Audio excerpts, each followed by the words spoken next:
Alright, got a quick mail call for you lads. It's only 3 cards. I mean, it's kind of a waste of a mail call, but what the hell? Everybody likes looking at new cards, right? So, Brazen Buyer Order. I've never had one of these before. They were pretty expensive when they came out. They stayed expensive as they stayed in standard and modern. So never bought one. And had some cards I took and traded at my local card shop, Turn Retige.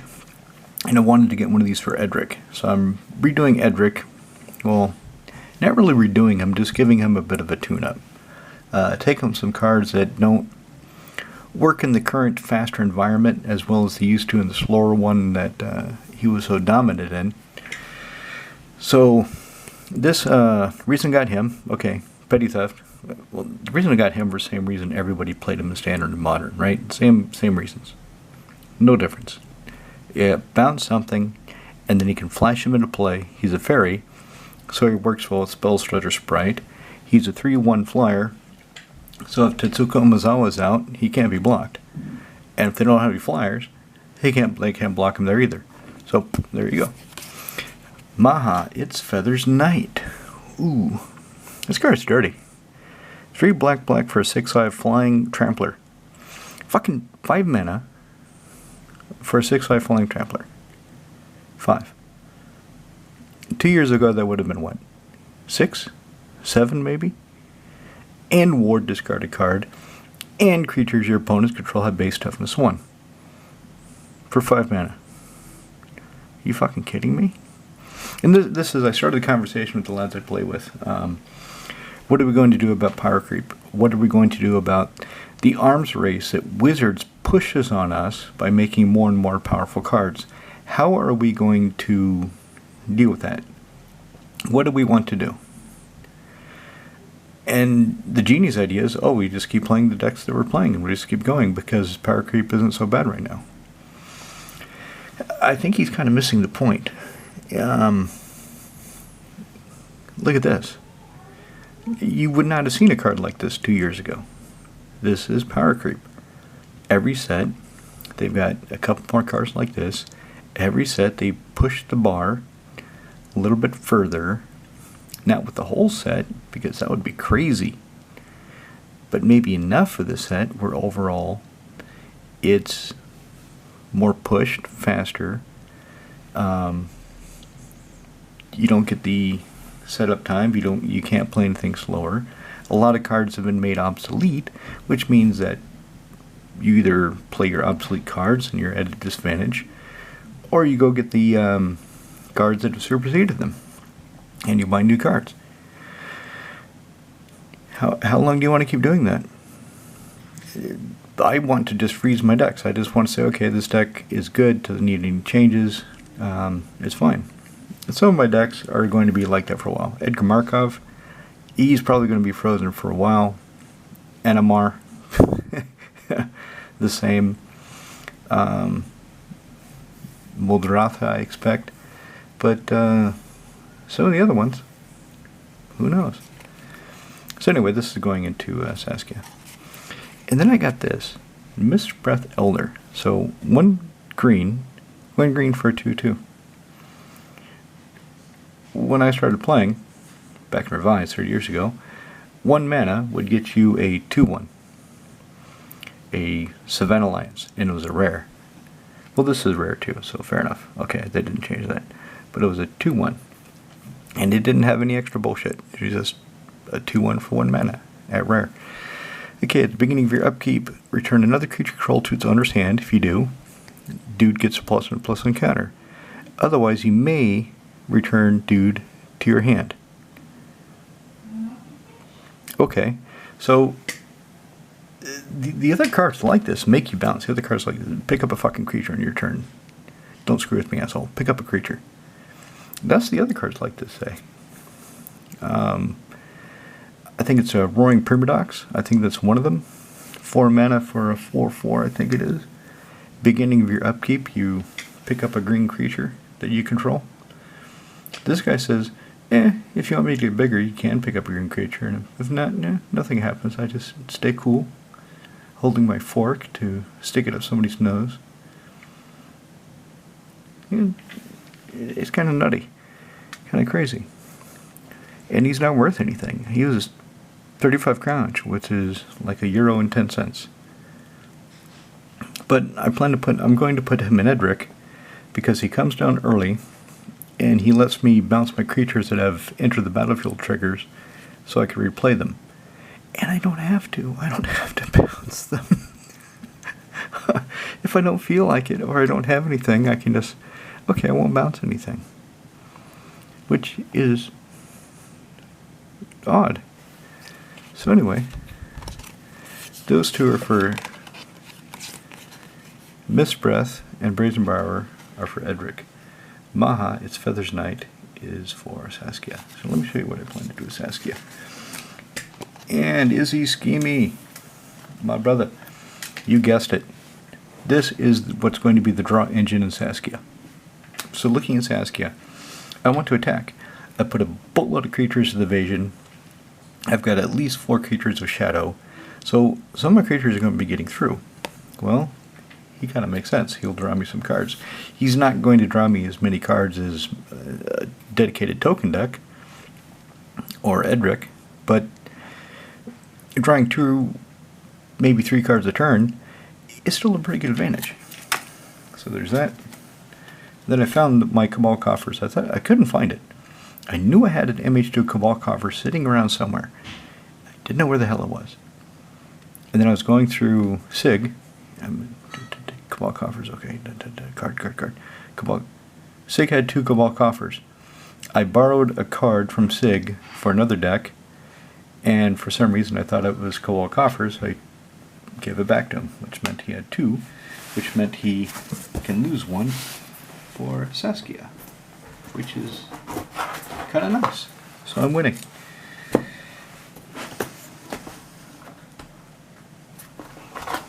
Of course, I didn't have an Urborg Tomb Yawgmoth to go along with it, so I'll borrow that from him. I'll borrow the Urborg Tomb Yawgmoth from SIG when I go to play Saskia. And that way she'll have those 2 lands. So what I'm going to do is Urborg Tomb Yawgmoth, I'm just going to take a swamp out for it. I'm just going to take out one of the basic swamps for that. It's a mindless change. It requires no thought whatsoever.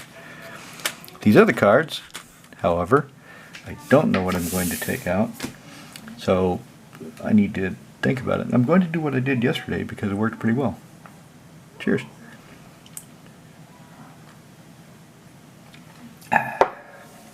So, we just start. Okay, land, keep, Solemn Simulacrum. Color agnostic method of getting a color I need. A land I need, and when he dies, draw a card. Keep. I just want to play with him. Keep. Mana Fixer. Keep. Kill something, and then die, and trigger Marin, Clan of Tonloth. Keep. Land, keep. Oh, wait. Comes to play tapped, gives you 1 mana of any color. Only works about 3. Keep. Keep. I just put this in yesterday, so keep. Menarok. Keep. Lotharian and Marin. Hey, they're right together. They're sitting right next to each other in the deck. Keep. Shadow Spear.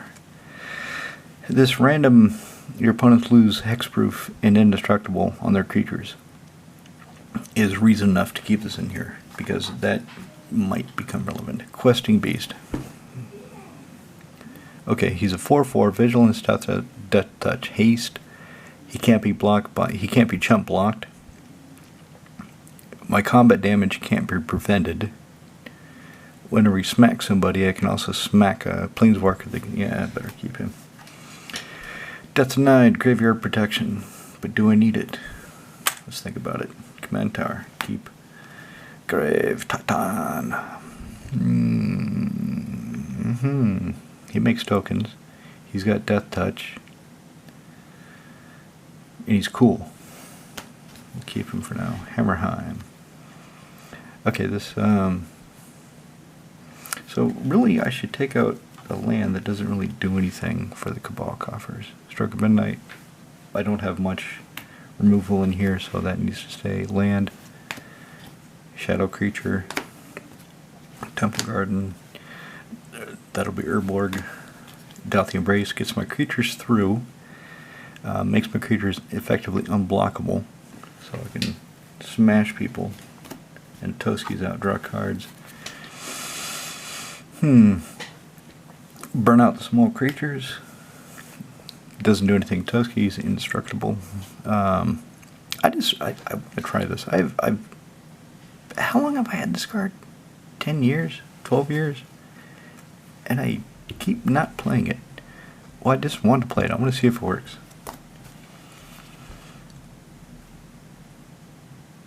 Spore Fog. Yep. Long Pete loves Spore Fog now. Mountain. Baneslayer Angel. Do I need... I mean, she's got First Strike. She's got fucking everything. Flying, First Strike, Lifelink, Protection Demons, Protection Dragon. She's a 5/5. For 5.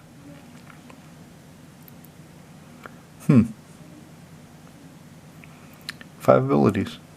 Never really noticed that before. Flying, First Strike, Lifelink, Protection of Demons, Protection of Dragons.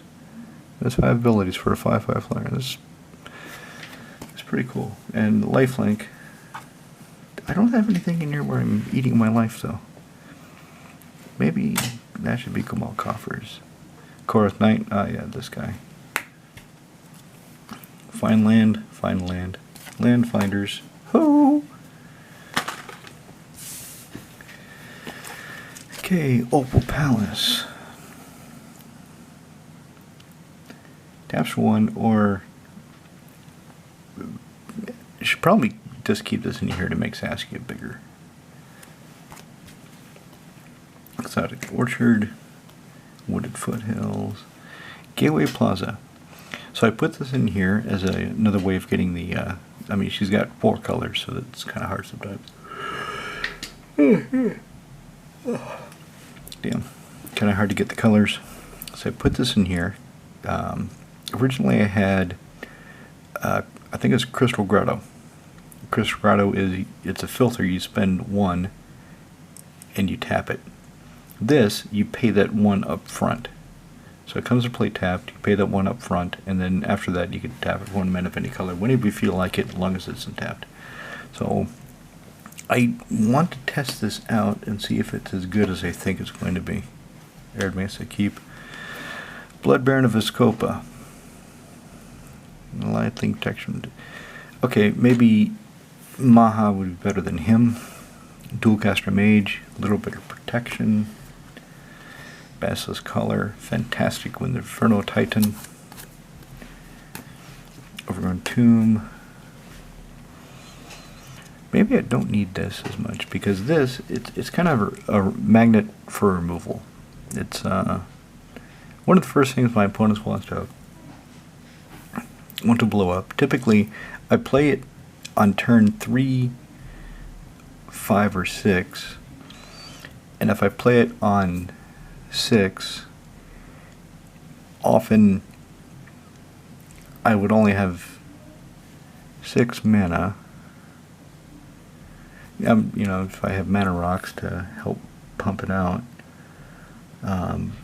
for as far as turn 3 goes.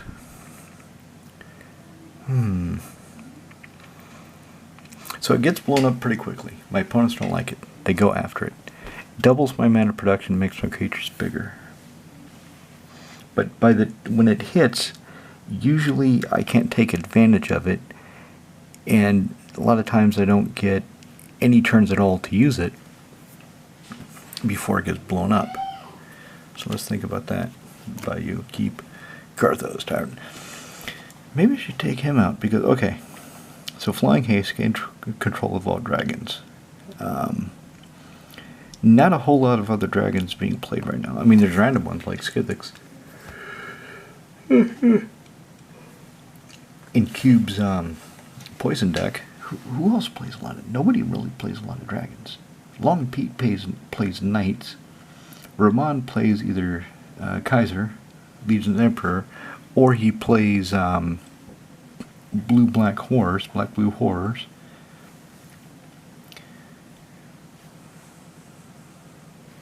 Maybe we should take that out. Okay. Aurelia, the war leader. The deck is about attacking, and getting 2 attack steps sounds pretty good. These I'm going to leave in until I see what the environment is like. I mean, if Ramon is playing Black-Blue Horrors, this would be pretty good. Long Pete, always playing Knights. This will kill Jabari, so yeah, same with Red Elemental Blast when I get across it. This is another card I just want to play. I just want to see how well it works. Turn a witness, get something back. Punch somebody in the head, get all their mana rocks. Land. Land. Destroy something. Artifact or enchantment. Give my stuff haste. Or steal a creature until end of turn. That's pretty much what I'd use it for. Do I want to put him in the possible? Let's put him in the possible for now. Guardian of Faith. Protection. Ramp. Land. Shadow. Shadow. Great with Toski. If I got Toski out behind these guys, when they attack, well, they're pretty much unblockable. So they'll get through and punch them in the head and I'll draw cards. Regenerative creature, hell yeah. Swamp, yes. Titan. Seal of Cleansing. Okay, we got Lurus of the Dream Den. Lurus of the Dream Den coming up in the pile, so yeah, that's why that's staying. Linvala, Keeper of Silence. Okay, she randomly hoses creatures and strategies. So for that, I think she's worth it. And she's a 3/4 flyer, so she has evasion when she goes over to punch him in the head. Angelic Renewal. Sacrifice this, bring a creature back that's going to die. With Lurus, recast it so I can do it again. Semester's End. Exile any number of target creatures and planeswalkers I have. And then they come back bigger, stronger, faster, more. Gessig Wolf Run.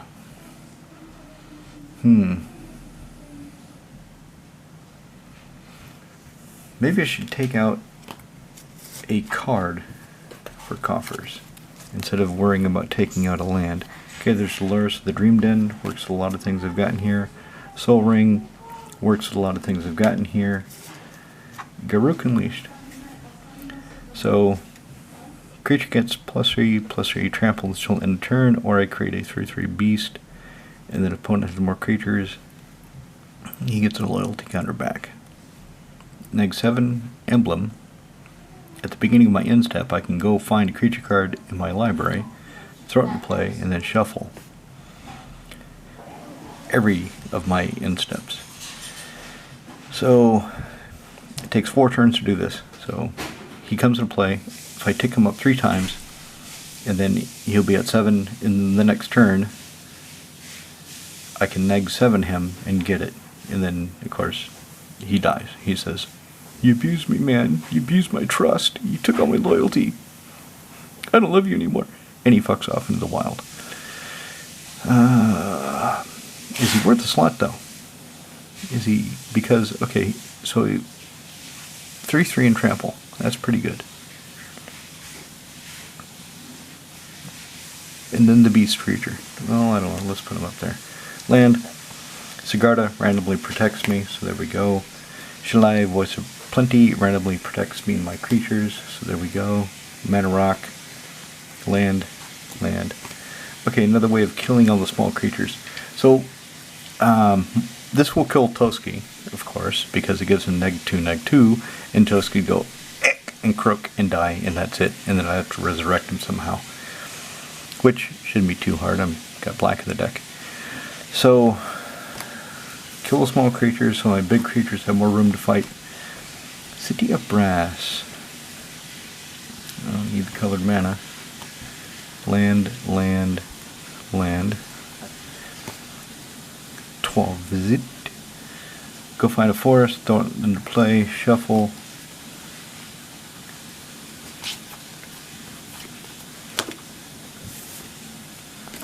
Here's why I want, haha, it's Feather's Night. So I play Defense of the Heart. Heather, do you have What? any chocolate or something? Yeah. After you have your bath, we can have chocolate. I would like to have it with my buses. It's in the fridge. There's open chocolate in the fridge. Seriously? Yeah? So, defense of the art. Beginning with upkeep, opponent controls 3 more creatures, sacrifice this, go find 2 creatures that will really fuck with people, put them into play, and then shuffle as you laugh like a maniac. Haha, it's Feather's Night. My creatures, my opponent's creatures have base toughness 1. Elishnorn, giant asshole. Creatures my opponent's control get -2, -2.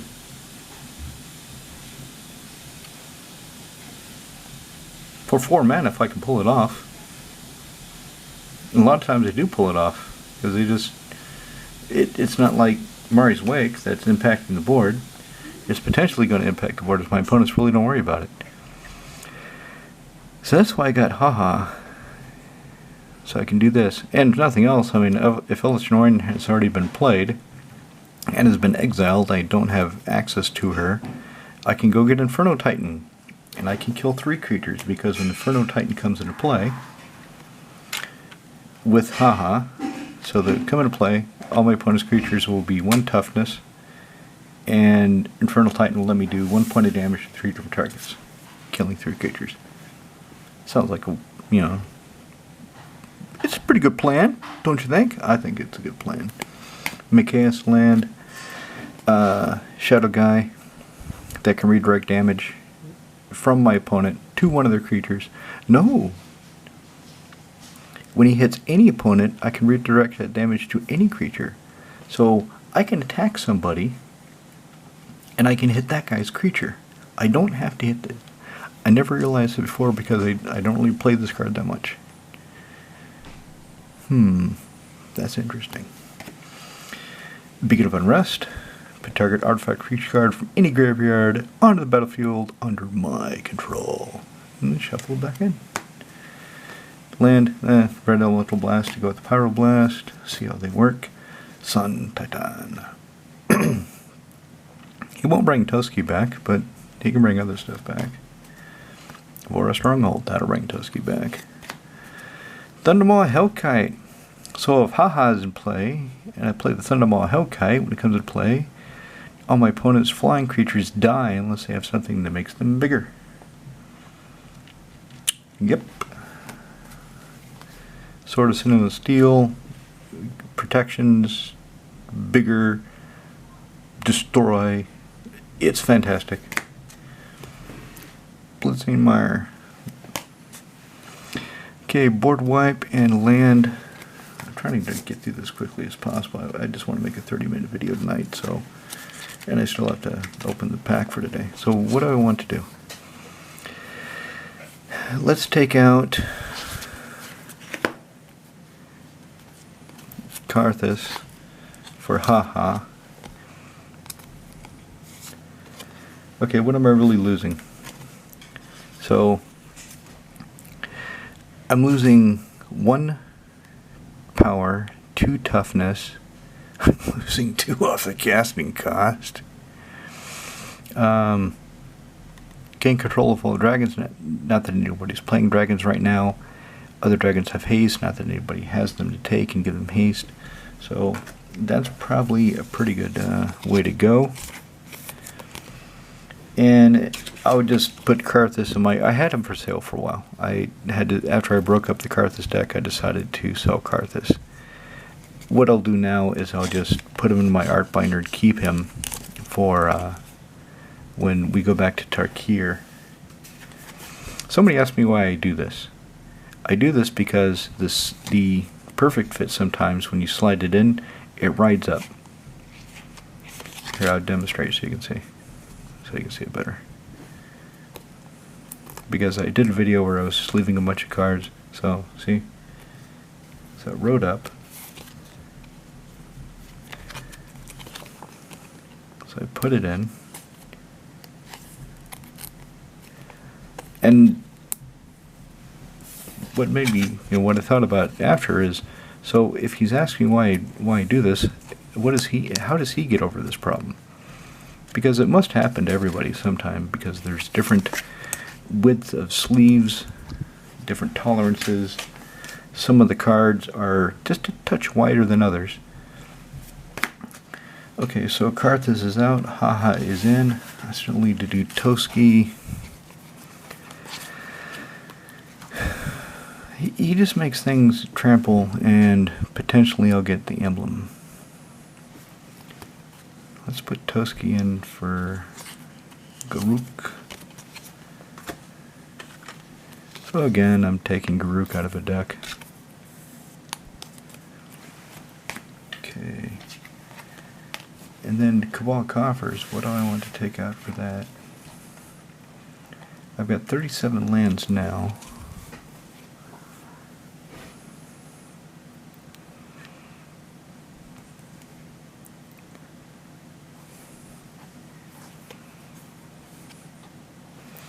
Huh.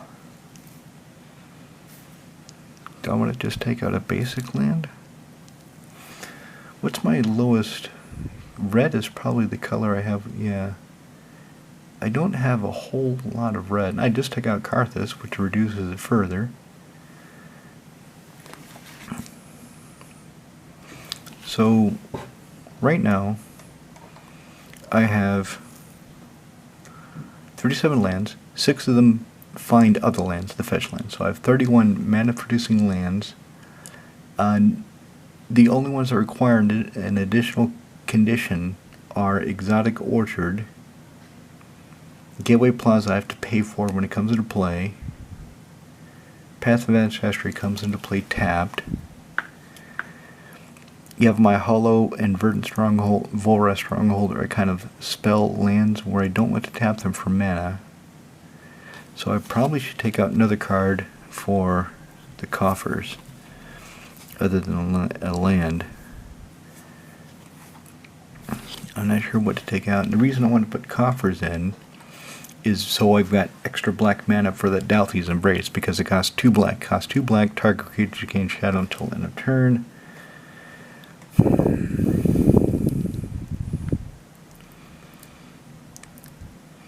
And then Fiend Artisan also.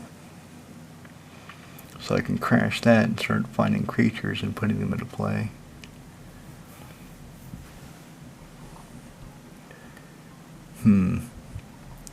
Take out a land, or take out a card. I think I'll risk taking out a land,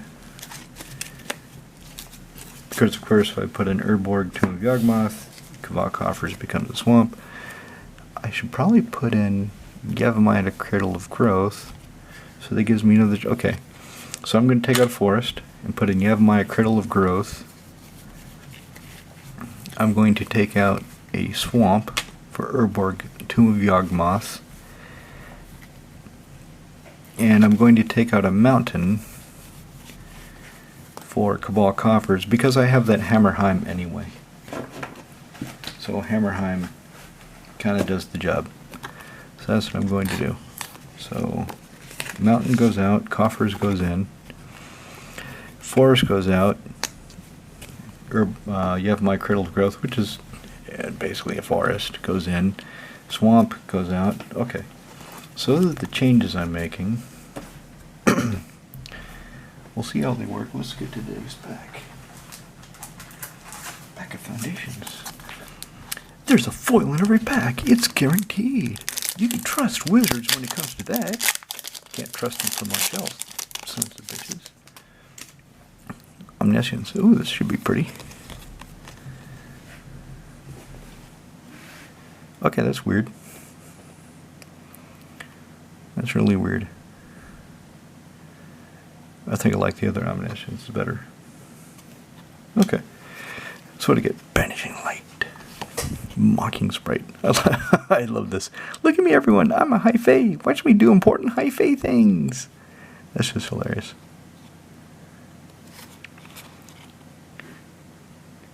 The fairy looks like a drag queen, though. I mean, seriously. Looks like a dude in drag. Bake into a pie, Sword of K. What is this? Target creature can't block this turn. Huh.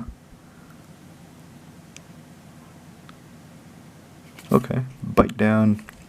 Target creature rolls 2 damage equal to the power target creature. And it's about to shut off. Okay. Splicing it together. So target creature control deals damage to equal to its power target creature or planeswalker. Ooh, or planeswalker you don't control. What is he really biting down on? It's kind of hard to tell. I mean, there's an arm. Oh, that's its head. It's a Phyrexian. Okay, so it's some kind of Phyrexian. There's his head. Body, leg, weird. Evolving Wilds. Armasaur Guide. 4/4 vigilance for 5. Yeah.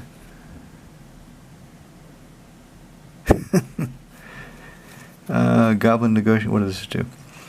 X damage to our creature. Create a number of 1/1 red goblin tokens equal to the amount of excess damage.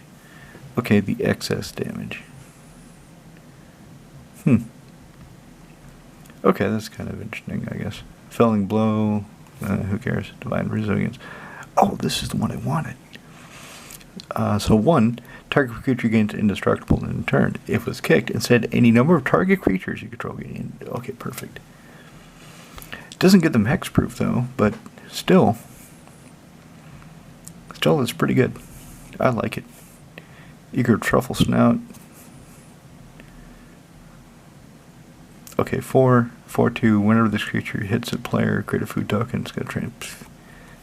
Crystal Barrack. Oh, that's kind of neat. 2 for, yeah. I have hexproof, prevent all non-combat damage when dealt to other creatures. I mean, this is a pretty good card. It's pretty solid. I should,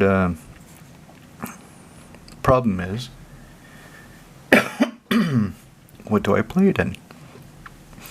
If I play it in Saskia, it will displace something that actually does damage in favor of blanket protection that can be dealt with. So, I don't know, I'll think about it. Kind of neat that it's the full art though. Witness Protection. Blue, enchant creature. Lose all abilities. Green-white citizen. Legitimate business person. Yeah, who cares? Tranquil Cove. Yeah, who cares? Okay, that's today's pack. That's today's changes. This is Saskia. That's some candy that my daughter gave me. You have a good day.